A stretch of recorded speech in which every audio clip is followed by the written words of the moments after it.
Sir, with your permission, I rise to move for leave to introduce the Waqf Amendment Bill 2024.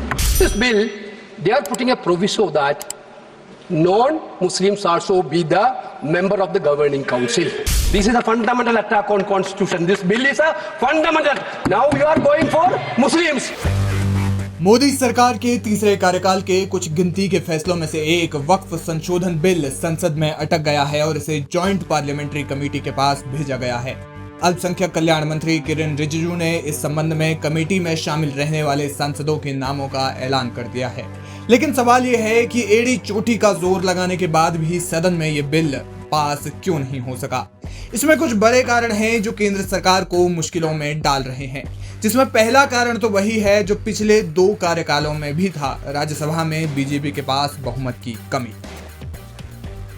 हालांकि पिछली बार कुछ समीकरण BJP के favour में थे जो इस बार कम ही नजर आ रहे हैं। राज्यसभा में कोई भी विधेयक पास कराने के लिए 113 सदस्यों की सहमति अनिवार्य है, जबकि राज्यसभा में सांसदों की संख्या 225 है।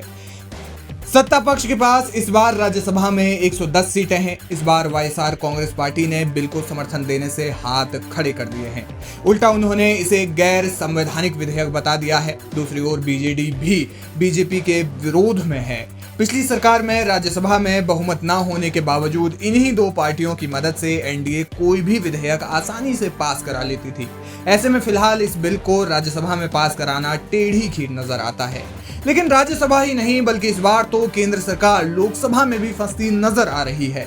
सरकार लोकसभा में चंद्रबाबू नायडू की तेलुगु देशम पार्टी को लेकर कंफर्म नहीं है। बिल पर वोटिंग के समय उन्हें टीडीपी का साथ मिलेगा या नहीं, इसका ठीक ठाक अंदाजा लगाना मोदी सरकार को मुश्किल हो रहा है, क्योंकि टीडीपी की ओर से बिल पर हरीश बालयोगी बोलने के लिए जब उठे तो उन्होंने साफ शब्दों में विरोध तो नहीं किया, लेकिन विधेयक को विचार करने के लिए कमेटी के पास भेजने की अपील की। ऐसे में अगर वोटिंग के समय टीडीपी विधेयक पर पलट जाती, क्रॉस वोट कर देती या फिर बॉयकॉट कर देती तो एनडीए की सदन में किरकिरी होनी तय थी। टीडीपी के पास इस समय लोकसभा में 17 सांसद हैं। अब लंबी बहस और विपक्ष के जोरदार विरोध के बाद विधेयक को जेपीसी के पास भेज तो दिया गया है, लेकिन जेपीसी में ज्यादा सांसद एनडीए के ही होंगे, क्योंकि पार्लियामेंट्री कमेटी का गठन दलों के पास सांसदों की संख्या के आधार पर होता है। जिस पार्टी के पास ज्यादा सांसद, कमेटी में उसके ज्यादा सदस्य, इसलिए 21 सदस्यों की जेपीसी में 9 सांसद एनडीए के विरोधी दलों से है।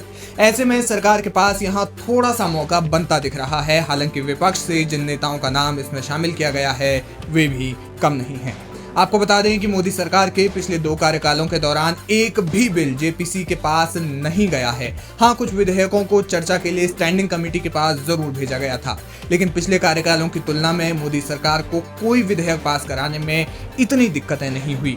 इसलिए जेपीसी की बैठक में इसे पास कराना और विरोधी दलों के सदस्यों की इस बिल के समर्थन के लिए सहमति बनाना सरकार के लिए आसान नहीं होगा।